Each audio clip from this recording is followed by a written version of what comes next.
recording. The little blinking light. Hope you all had a great week. Welcome back. Glad to see that everyone is back and ready to go on the week 2 of the webinar. Remember, just so as a refresher, if you have your microphone on, we do get a little bit of feedback. So if you wanted to mute your mic, then we don't get all those waves kind of coming back with the sound, just so you're aware of that. Where do I mute the mic? It should be at the top where, do you have like a little toolbar at the top at all, or audio options where you can? Yep. That's where, and I would just hit on the mic and then it should have a red slash through it. Sorry. Okay. So we're going to get started. This week, our webinar is really going to focus on, obviously, those math teaching practices 1 through 4. We're going to just kind of review a little bit in Edmodo and everything and just kind of take any questions or anything. Again, I'm Alicia Kors. I teach here in New London School District. And I'm Lynn Chall. I teach 7th grade in the New London School District, 7th grade math. So we will get started right underway. So any questions, comments, concerns from this past week that you would have had? I know you guys are muted and everything, but if you even have any questions that you have, we can kind of share those even in the chat button. That's usually the best way. Or you could, if you want to, just go ahead and shout out. Yep, unmute it and you can ask or talk. There was a lot of good discussion on Edmodo this later in the week.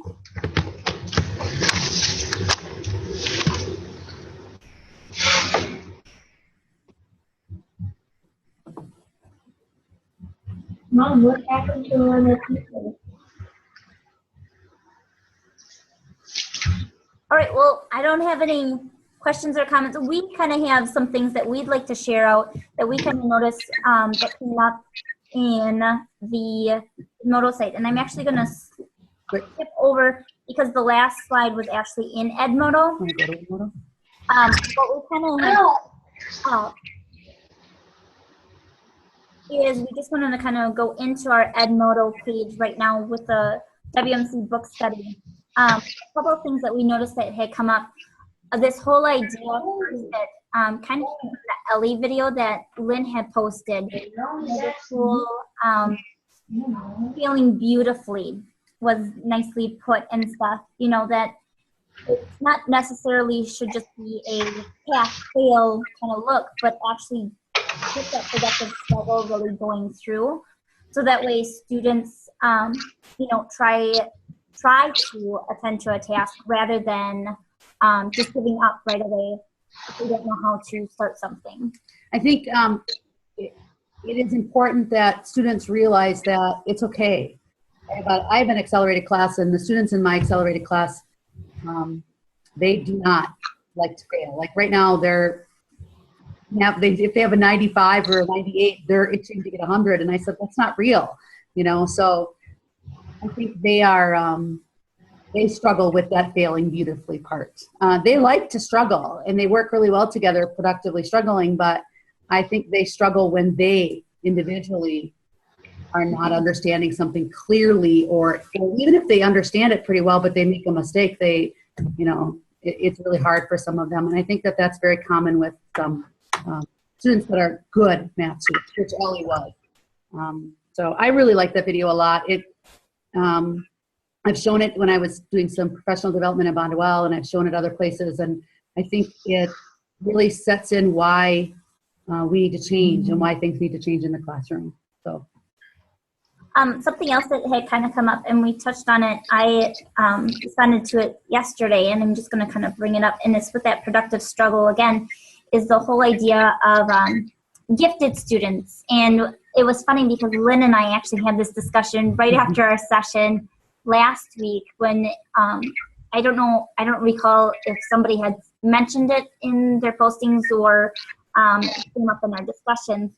but the whole idea of, having students skip grades and stuff. And we got into this discussion of, we don't necessarily know if that's good or bad, but however, we are very leery of just quickly passing somebody that is gifted into the next grade, just the fact of what are they really missing? What don't we know right on the surface that they could not be having just skipping into the next grade? It's really interesting too, because can we please mute our mics? Thank you.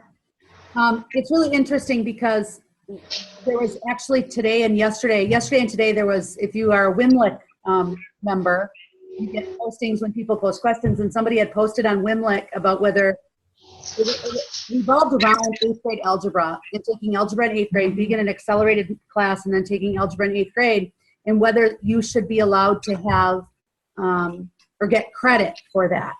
And I found it very interesting. I didn't respond because I really wanted to see what other people said, but I found it really interesting because my own son last year in Bonduelle was taking algebra as an 8th grader and was receiving credit for it. And they were in a high school algebra class. But it's really interesting that in 8th grade, there's so much content that they miss. And I think the 8th grade curriculum now, the way it is challenging enough that as a parent, I would rethink that again. I don't think I would have put him in algebra. I think I would have left him in 8th grade math. I don't know. It's a really interesting discussion. But I often think that kids are accelerated, for lack of a term, they're accelerated into a higher level or pushed a little bit harder, maybe when they don't need to be, because they have that push from parents or from others, and maybe that's not always the best case scenario. And I actually talked about this with the 8th grade math teacher here, because we do in New London have algebra, and I do teach an accelerated math class, but most of those kids, I don't know that they necessarily belong in an accelerated, I don't know. I think that the curriculum's hard, and this is just my opinion. This is not a New London opinion or anything, but I just think that the curriculum's hard enough as it is. And we actually, when Alicia and I were talking after the last webinar, I have a former student in Bonduelle that actually had skipped a grade. So she right now is a junior, and she's only 15. If you asked her today, I think she skipped 1st grade. And I think if you asked her today, she would tell you that that's not something that she would really want to discuss or would want to have happen. That she felt that she missed out on some things, and it was a struggle. Now, she's a great student because she's a really hard worker, but I think that it's really dangerous to do that. I don't know. Yeah. Anyway, but that was interesting on Edmodo. Even at my level at the elementary, whether it's beginning elementary or even later elementary, the parents that come in and say my child's gifted and stuff, they have all their facts memorized. They know how to multiply. They know all this. And then it's interesting when I come and I'm like, okay, let's have them apply it. Let's give them a task then. And you give them the task, and it's like a blank slate almost, because the student you can just see it, like they just memorize. They don't know how to then apply that. So that would just be something that I would, we both would just kind of throw caution to the wind with that. So just kind of think of that. And then I think there was one more thing we were going to comment on. Sorry, I struggle beautifully. I think that might be it. Now that we're looking at our notes, sorry. There's some really, if you haven't been on Edmodo, there's some really interesting things that you can find there. So if you are at all have the opportunity, and I apologize because normally I'm on there a lot, but I've just had a challenging week with my knee and everything else that's going on in my family, but not to make excuses. But normally I will be on there at least every day and post something. So. Well, I'll have to look for that that session at Green Lake and stuff. I agree. There are some. It's like, how many times can we kind of,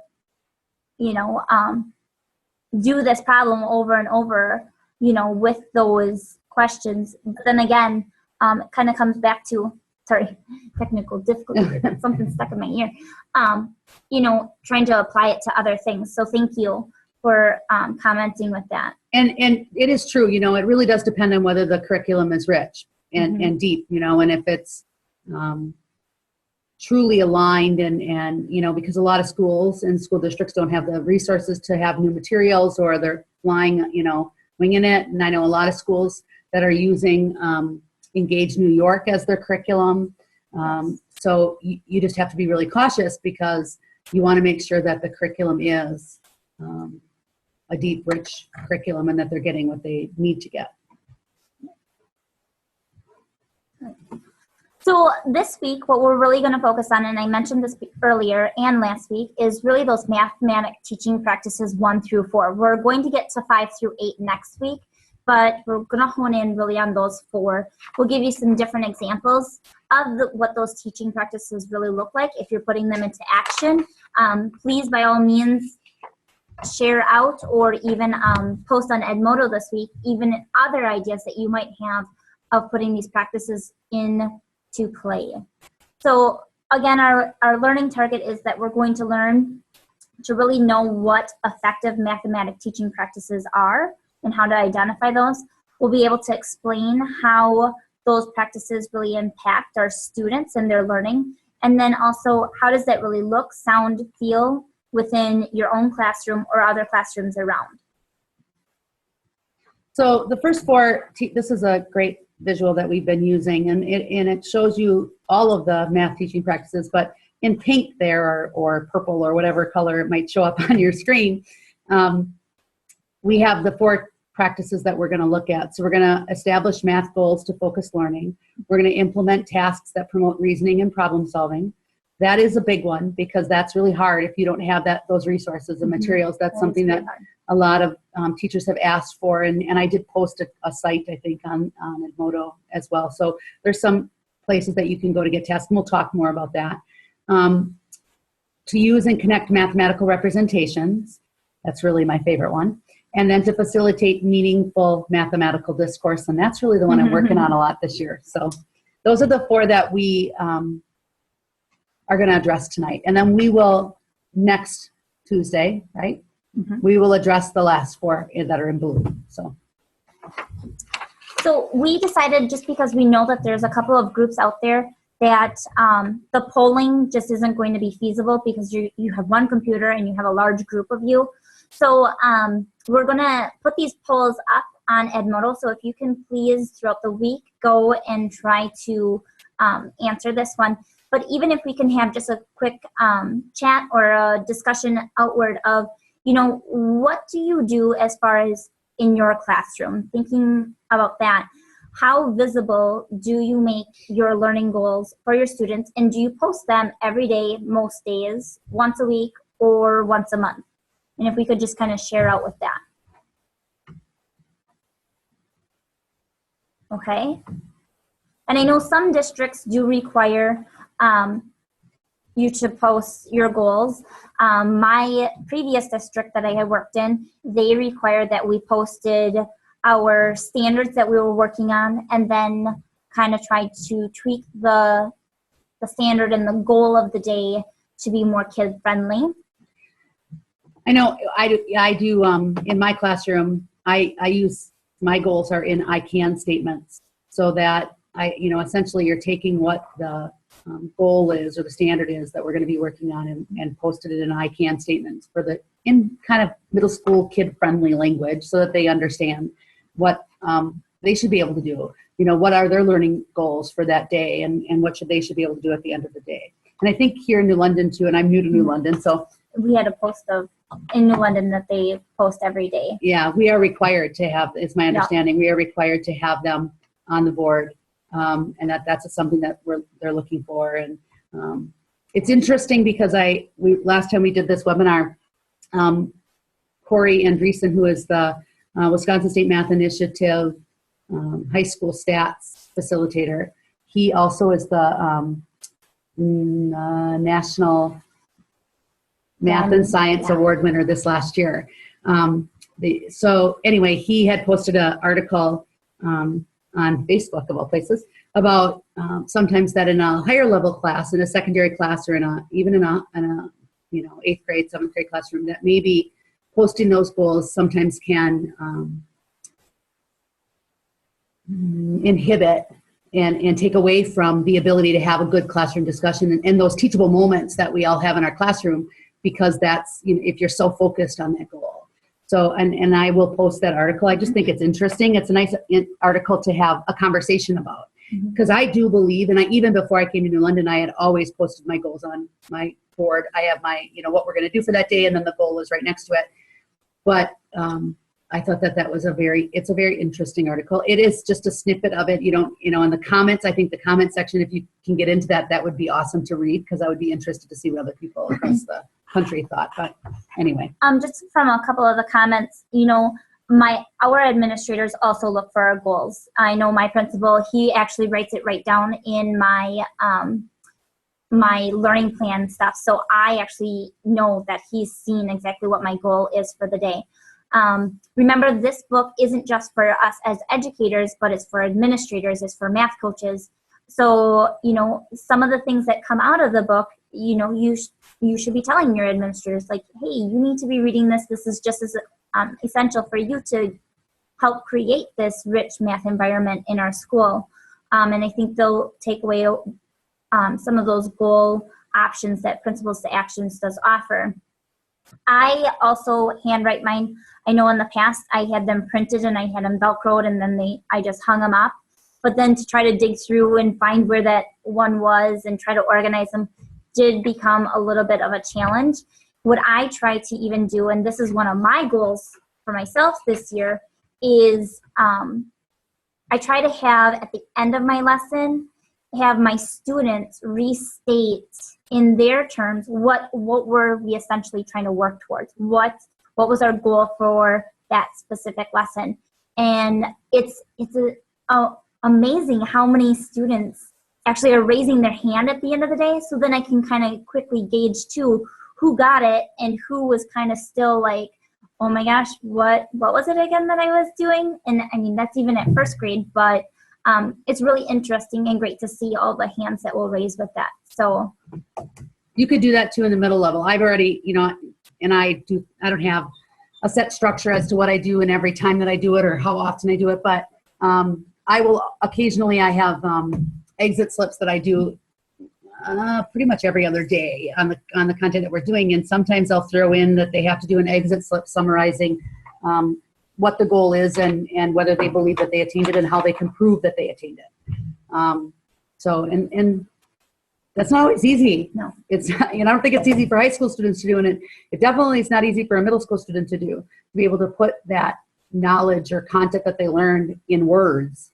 Is not always a simple task. So something else you could do.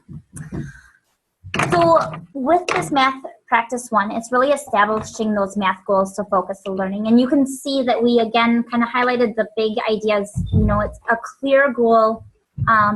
It kind of shows that learning progression, and also, helps to guide which decisions you're going to make and what decision the students are going to make too in what the lesson is.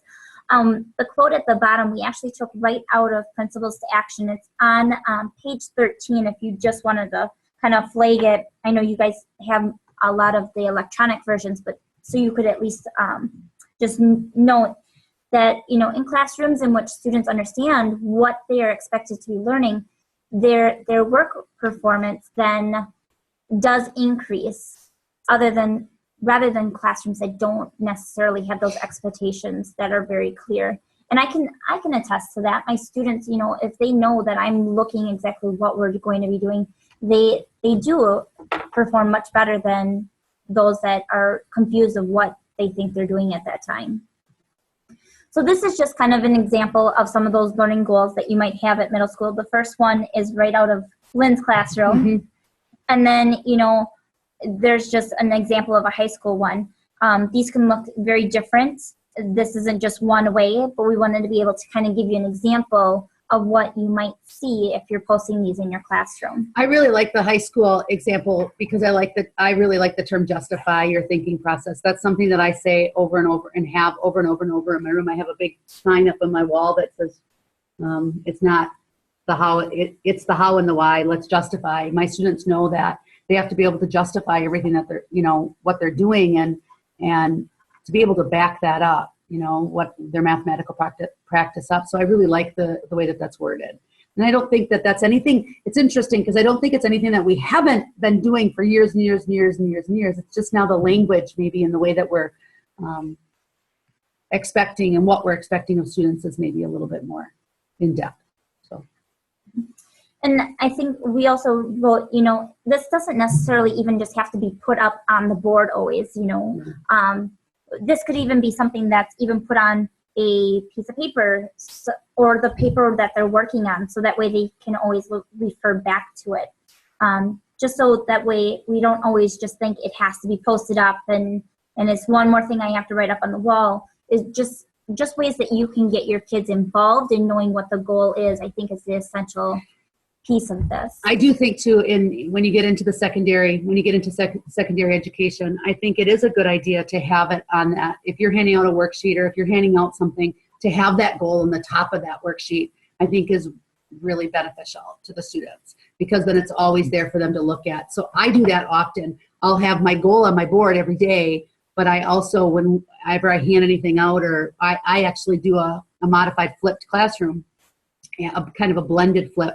And I put the goal on my videos too. So, that's pretty, I don't know. I think it's effective for the students to always know that that's really important. And this is the key of what we're doing. So just a couple of questions, at the elementary, we have, I'm drawing a blank. I'm thinking of my math expressions. Thank you, math expressions. And so our goals are posted in each lesson. And the goals will vary depending on what the lesson is and stuff. Sometimes, depending on what my students even have done and what we need to focus on, I may stop a lesson and I may say, you know what, we're switching the goal and tweaking it a little bit because of what I'm seeing in our classroom. Mm-hmm. And that's okay. Like we have that extra time put in there. I'm just looking at, I think that in the middle level, we use Big Ideas is our text series. And so actually, they use math expressions here in New London through 6th grade, and then we use Big Ideas in 7th and 8th grade. And I think that it does vary. And my students guide my instruction. So if I need to modify that goal, or if we need to, and sometimes I'll even ask the students, what do you think we need to do to change this? Because obviously we're not where we need to be. So I do think that that's okay. The justifications in my classroom, when I say justify, I teach multiple methods of solving mm-hmm. things, so they have to justify it with another method, usually. Right now in my accelerated class, we're doing angle relationships, and I'm talking a lot about, because these kids that I have in my accelerated class, a good chunk of them are going to go into algebra next year, and then they're going to go in 8th grade, and then they'll go to geometry their freshman year.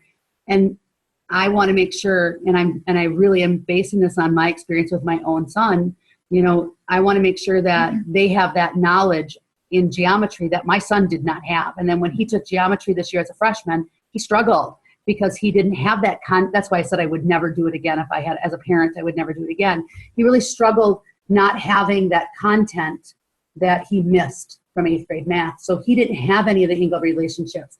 He didn't, there's so many things that he missed from the geometry area in the curriculum in 8th grade that, makes me question what I did. But in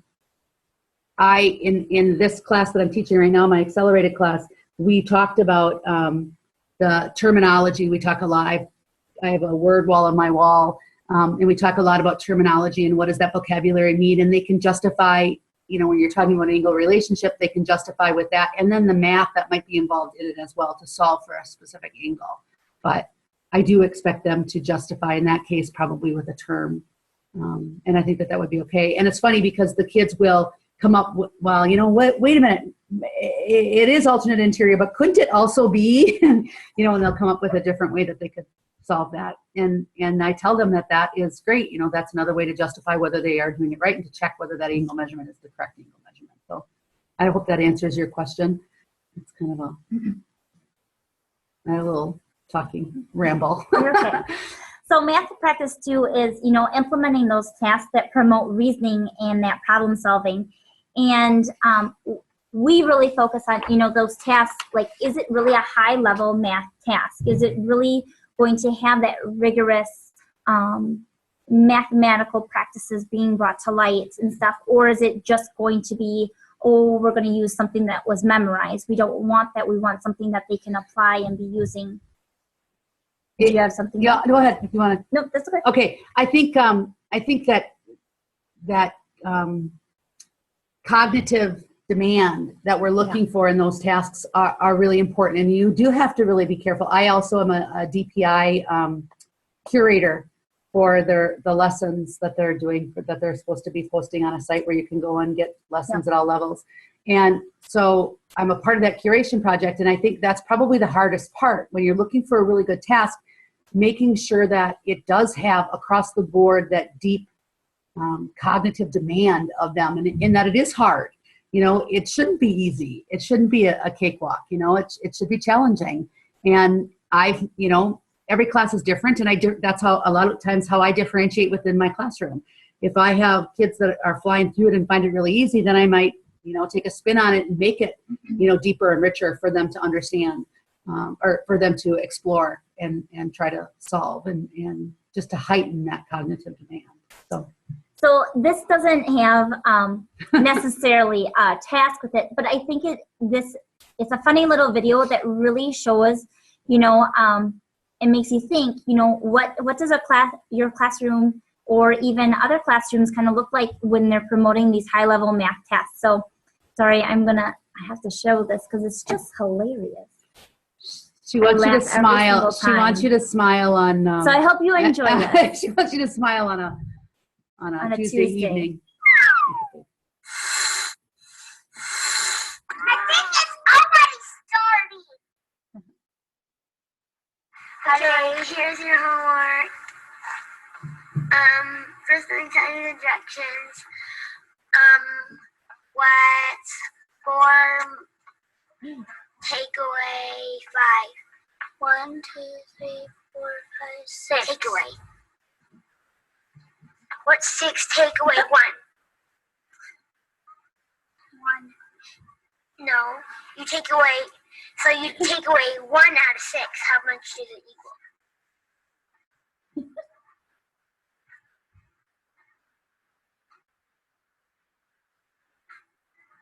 What's 10 minus 1? I don't know. 1, 2, 3, 4, 5, 6. 6, 7, 8, 9, 10. Nope. Take away 1. Which is it? 1, 2, 3, 4, 5, 6, 7. Nope. 1, 2, 3, 4, 5, 6, 7, 8. And 1 more. And add 1 more. How is equal? 1, 2, 3, 4, 5, 6, 7, 8. 1 equals, it makes 9. See how you take away? You take away 1 and it equals 1. Do you get it now? Yes. I just love that video. It just makes me always think back to, is the math task that I'm doing, is it really engaging my students at a higher level? Like, am I just having them do something very rote, or am I actually having them apply something and really think and use that deep understanding and do some of that productive struggle? Not something that is too challenging that I know that they're going to totally give up, but I still want to have a little bit of a challenge for them, so that way it makes them really just even want more and to solve that. Yeah, I think, this math teaching practice is really difficult. It really is. It's not an easy thing to do, to find a task and to really look at, and to look at it and to have that high and deep cognitive demand. And I think, part of the problem too is that you don't know where to go to get them, and the DPI curation project, that'll hopefully help. And I think, we had put a couple of things online. There's Yummy Math is great. It is really an amazing site. And I think I think it costs $12 or something like that, or $18. And you can manipulate and change and they give you answers and whatever. And that's a great site. You can get tasks from Illustrative Math. Eliminations. Just a couple of the different sites that we have put up into Edmodo and stuff. There's some really good opportunities there for you to use what they have, and they're really decent tasks. And I think the important thing too that we're really trying to bring to light here is when you get these rich tasks, you are no longer just the instructor. No. Now you're the facilitator, and the students are actually taking on the whole initiative and ownership of the task. And the other thing that is interesting is not only is it having them take charge of it, but then it applies also to the goal, the Math Practice 1 that we just talked about. The students really gain much more insight into what they are actually trying to learn and how to apply it and what it all relates to them as well. Yeah, I think when they can take that ownership and they can problem solve, and it goes so much further for them understanding it, and they're excited about it, and they really get excited about math then, and that's really cool, because if you don't have that excitement, I mean, we are all math geeks, we all love math, and math is my passion too, but I want my students to also have that passion and have that motivation to really want to learn. And I think you see that more. And I do think it's a lot easier when you have a high functioning class to do that. It's harder when you have a low functioning class. I mean, the way my schedule works out here in New London, I have one class that is accelerated, so it is the brightest of the bright in math, and then I have another class that is like middle of the road, and then I do have a third class that is lower, and so it almost looks like it's a low, medium, high. And it wasn't meant, my understanding is it wasn't meant to be that way, it's just the way that it happened. But I think if you can when I was last year with different students in a different situation, I didn't have that, so I had those leaders in the classroom that really could help students that maybe struggled a little bit more. And then it was interesting because if I tell them they have to justify and they have to give me another method, those high level kids struggle because they immediately go to the algebra and they struggle with that other method. So I think that if you can find a good task that, is somewhat, my experience is when I do tasks, my experience is that the more straightforward the task can be, if there's if it's pages and pages long, if in middle school anyway, it turns them completely off. They don't want to do it. So if you can keep it, simple, but still have that deep cognitive demand, that rich task. So then this is right out of the book, as you probably had read from this past week.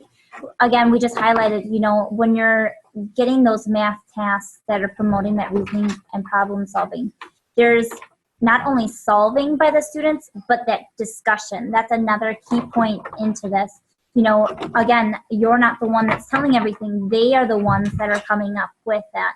And then allowing multiple entry points. And I think Lynn had talked about this too, like that justification. Mm-hmm. It's not just one way, but there's also different strategies that you could be using. Or if you tried one, what's another way that you could try, just to kind of keep that, always thinking. Yeah, I think one of the benefits too that I have in my classroom and that I also had before, if you have a document camera of some mm-hmm. sort, like I have an Elmo here, I had just in Bondwell last year, I just a real cheap one that it was like $60. It wasn't expensive. And it just plugged in through the USB on my computer. You have an ability then because everybody's, I think, at least in my classroom now, we're have the forward exam coming. So you're trying to get through, especially in math, you're trying to get through the curriculum that you need to get through before they take that assessment.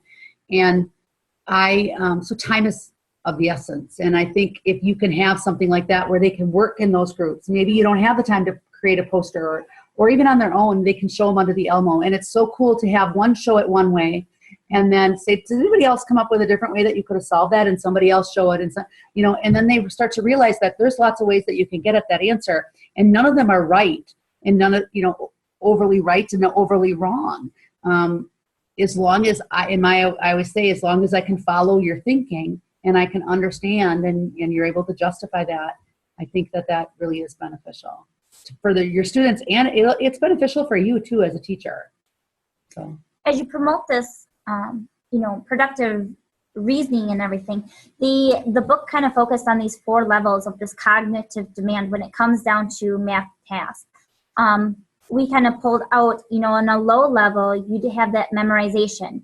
It would be those procedures. Like you're just going to follow these steps and there's no connections. And that is definitely a way that I have been taught math when I was growing up. Now what we're kind of flipping it into is, you have these rich math tasks. It's procedures, but you have connections. You have that meaning and understanding with those concepts also with the task. I think my one that really, for me, and I think a lot of secondary teachers this might hit home, for me, it's cross multiplying. Students, they learn to cross multiply for a proportion and to solve, and then all of a sudden they want to apply that same thing to everything. Mm-hmm. And I think that procedure of cross multiplication is fine, and that is a way that you can get there, but it's not the only way. And they need to understand why you're doing it. Why are we cross multiplying? That it really is all about getting that unitizing and getting that unit rate, and that's really what it's all about. But kids don't know that. And I don't think a lot of teachers necessarily know that unless they've gone through RP and WSME. So I think that this, to me, that's a perfect example of when I see this slide, that's what I think of. I think of the memorization and just knowing, okay, I'm going to do 20 problems of cross-product method, and not knowing why we're doing it. And so if you can get a task that involves the cross-product method, but then ask them, within that task to show it in multiple representations, and then to explain their thinking in words, so that all they have to take that math and turn it into words. Not only that, but your language arts teachers will love you for doing that.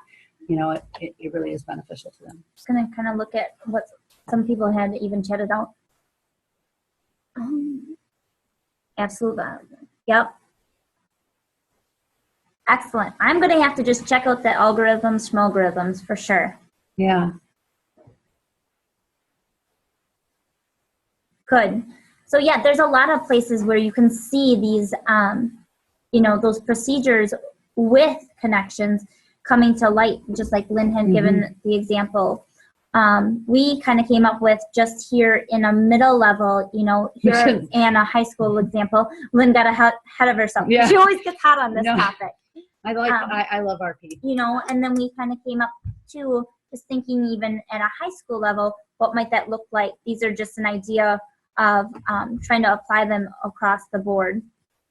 So then here was another way that we kind of brought out, if there was this word situation that we were working with, how could you then represent that and show that in multiple ways? So in the upper left-hand corner, that's a tape diagram. For those people that are high school teachers that don't know, that is an amazing tool because it really is. It's amazing. It's used from early elementary on when you're talking about in developing number sense and algebraic reasoning early. And it's used in the middle level a lot because you can use it for percentages, you can use it for fractions, you can use it for ratios, proportions. Yeah. Yep. The benefit of a tape diagram, I think, is that it really bridges so nicely from that middle level of ratios and proportions, and it lends itself so nicely to algebra. And taking a word problem and taking that word problem and making it into an algebraic equation, because students struggle with that. And this just gives them another method or a way that they can go about doing that. So I don't know, that really is, I love tape diagrams. And so then we kind of came up with also, just some examples that we could think of within a high school level, you know, the teacher might just show the difference between standard and function notation, and then some graphings with constant, where at a higher level, notice it's not the teacher that's doing it, but the students are using what they know about the lines and intercepts and then applying it. And they also need to know how to connect that with slope intercepts. So in our example, we kind of came up with a couple of different functions and graphs that might be used. Again, this was just an idea that was taken from Big Ideas in Algebra 1 that we had found. And just different ways that we could take that task and then have students apply it and not the teacher teaching it directly. Right. Yeah. So. Math teaching practice 3 hits right into my home court. Again, I touched on this last week. This whole idea of modes of representations, how we can connect those mathematical representations and the tools that we can use. And I am guilty, like when I first started teaching, I very much stayed in that symbolic area. However, even at elementary level and middle, high school, many students are visual learners, many students are physical learners, verbally, just in their discussions that they have with each other. So what I came to light with in this whole idea of math teaching practice 3 is I have to be very cognizant that I don't stay in one of these modes too long. And if I do stay in one, I have to push my students and myself into some others. If I know that I have a student that very much likes to, always discuss their problems and stuff, or use just an equation symbolically, I'm going to gently nudge them to show me how are you solving that problem with a different way that you can represent it. We're not just going to use symbols, but now what's another way you can prove it to me? Middle school students, when you get into the secondary ed, so 7th, 8th grade, they don't necessarily like the visual. They don't want to draw a picture of it. You know, they don't mind telling you about it, and they don't mind using the mathematical symbols to create an algebraic equation. But when it gets into that visual and even physical, they don't want to mess around with that. That takes too much time in their mind, and they just want to get it done. But I'll tell you, the students in my classroom, and even in this accelerated class, that was their first jump. You know, they really wanted to go to the algebra and the mathematical symbolic method, but they really are starting to appreciate the fact that that drawing of it really gives you a visual cue as to what you're doing and whether you're doing it right. And I'm very cognizant of the fact when I do tasks that I don't give them problems where they're going to draw a ton of whatever things out. And but like a perfect example for me is algebra tiles. I had never used algebra tiles before, and then I went to a workshop at CISA 8 it was called Learning on Your Fingers is Not Immortal. And it was all about algebra tiles, and I love algebra tiles. It is such a great way to introduce students to algebra, and they're able to see that visual of, why are we, it's the whole additive inverse and adding the opposite and making sure you get your rectangles on one side and your square, your squares on the other. And it's so nice, and you catch everybody with doing it, and it really does bring it to a visual. And then I also go to the abstract too, and that's okay. But I'm going to bring that up because we have an example. You can keep talking. Okay. I'm going to show you. So it allows you to have that opportunity to push them to that level, and algebra tiles is a great way to do that. There's another program out there too that you can buy through, what's in Fort Atkinson? NASCO.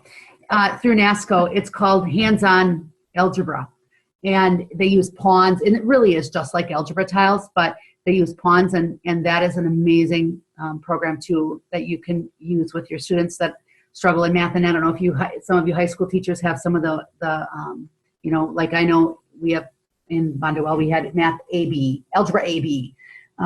So that would be something that would be really beneficial there. But I think the visual and the tactile is really important. So what Lynn was kind of talking about is we kind of came up with this higher level demand problem. And then when she said that you could kind of take this idea of these marbles, these red and blue marbles, and then apply it, this is where she was then Oh, yeah. taking it into kind of more of that abstract kind of thinking and the other ways that you could represent it and come up with these different solutions. Yeah, so you can see, we have it, the first one you have it as a ratio and then turning it into a decimal percent to compare, and then on the very bottom, that's a tape diagram. Mhm. So it just gives you that visual of dividing it into percentages and what a whole would be compared to a part.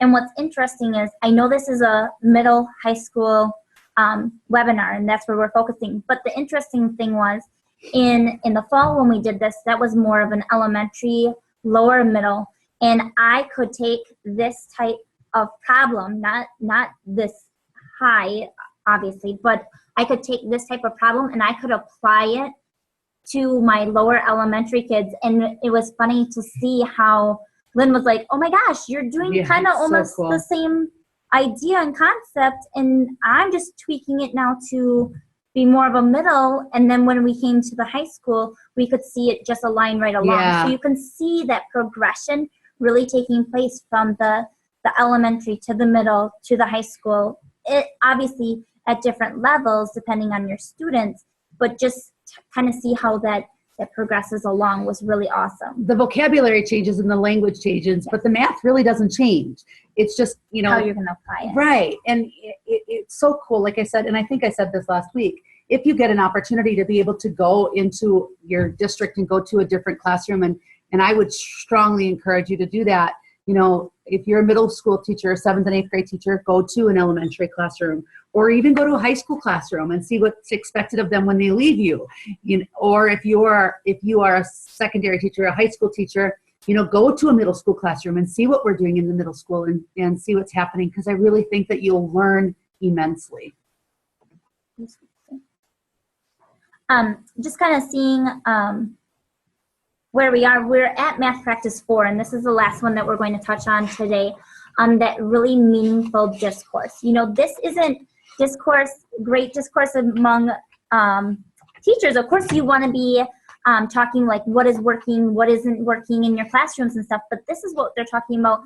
A rich math classroom is having discourse among students to help build that understanding, to help figure out why something is working in my problem compared to your problem where something might also be working. How are they approaching it differently? Why isn't something going to work? And they argue it out, not me telling you, oh, no, that's not going to work. Having them take that productive struggle and seeing for themselves how that will work out. I think this is an area that I really am working on this year. I go back to this book all the time and just reflect on what I'm doing in my practices in my classroom, especially when, times like this where we're, in the middle level right now and in the elementary level, we are getting ready for that forward exam, and it's a big deal.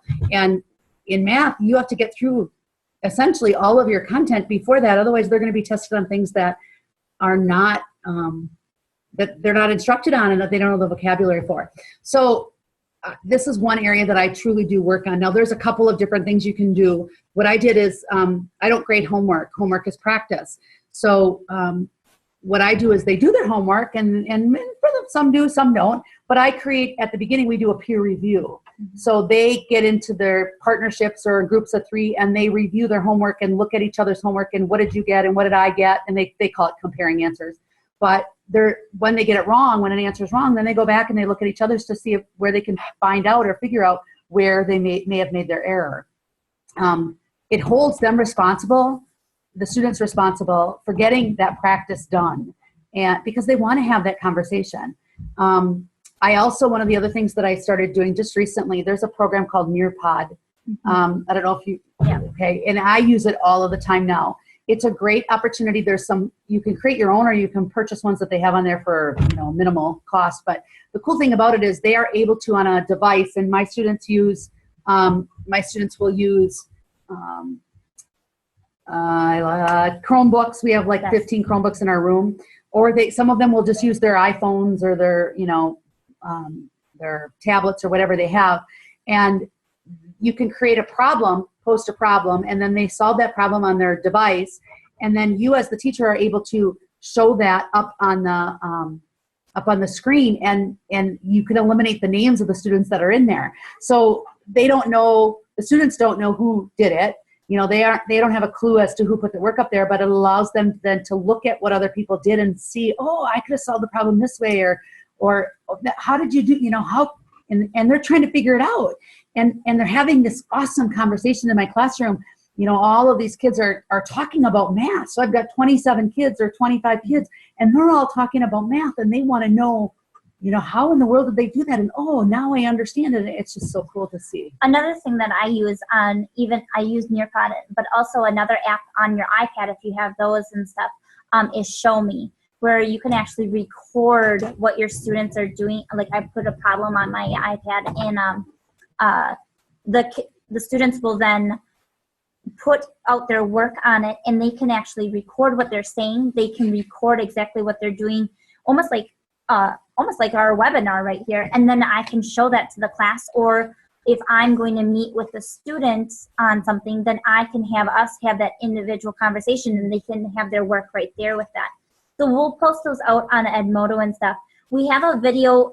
We won't be able to show this because this is a little bit longer, and we don't want to go over on our time, and I know we're right at 4:50 right now, but we will upload this in Edmodo. This classroom has a great example of just what meaningful mathematical discourse is in the classroom. You'll see not the teacher taking ownership of the lesson, but it's really the students. Right. And what I really want you to kind of hone in on is, yes, the teacher is still part of the conversation, but as you watch that, notice how the teacher subtly just continues the conversation, or, you know, helps bridge it into the next topic, I guess, if you will, within that classroom, without having them tell the students which direction they're going to be going.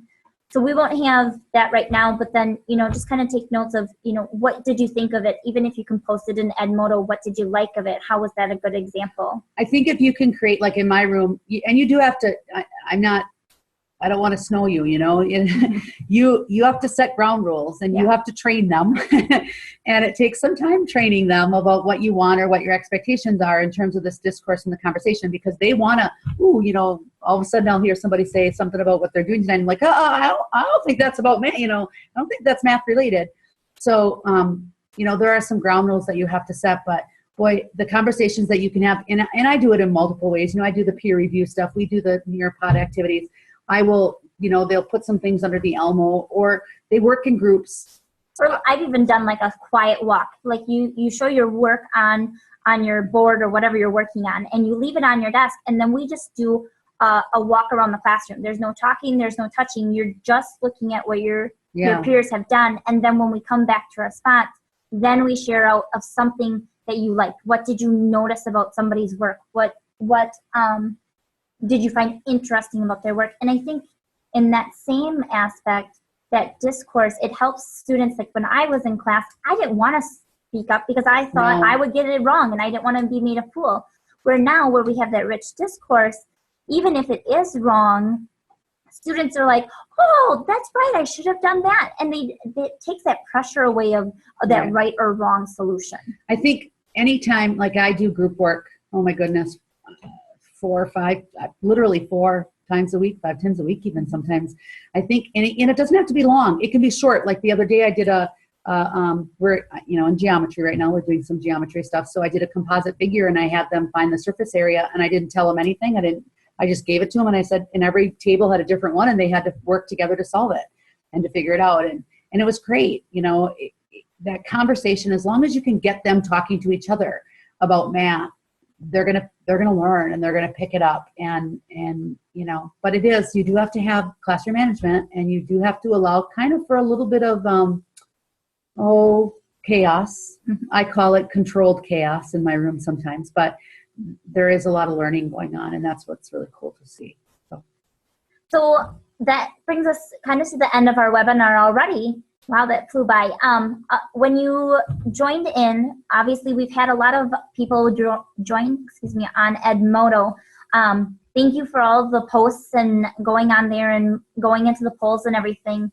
It was really fun reading through that and being able to comment too. again, we're going to have those weekly discussion questions. We'll put up another poll up there. We'll also post these videos and those other apps And resources that we talked about tonight. Yep, and then also some different sites that we use for those rich tasks that we had talked about. This video will also be up there, so you can look for that coming up. And then, so we this week covered math teaching practices 1 through 4. What we'd like you to do for next week is read pages 35 through 57. That's really going to hone in on the math teaching practices 5 through 8. That's going to be our big focus for next week. I will tell you next week we have a lot of stuff to give you. We will have a lot to post for you. We have a lot of resources next week and examples. Yes. It will not go over the hour, but I'm just letting you know that we might take the full hour to share everything that we have for you, just because there's so much within those math practice 5 through 8. I think, and I would hope that, I think that you want to get, that's what you want to get out of this, I would think, that you want, number one, you want to be an effective math teacher and you want to know how you can be a better math teacher and the things that you can do in your classroom. But I also think that you're looking probably for some resources that you can use to help you do that. And so this next one is chock full. Has even more. Yeah, and there's video clips and things that we want to show too, but and by all means, if you have stuff to share too, please post it out on Edmodo. We'd love to see it. So again, we're covering those math teaching practices 5 through 8 next week. That's all that we have for this week. Thank you again for coming and participating. If you have any questions, we will stick around for about the next 10 minutes or so. And we'll see you next week. Thanks, everyone. Thank you.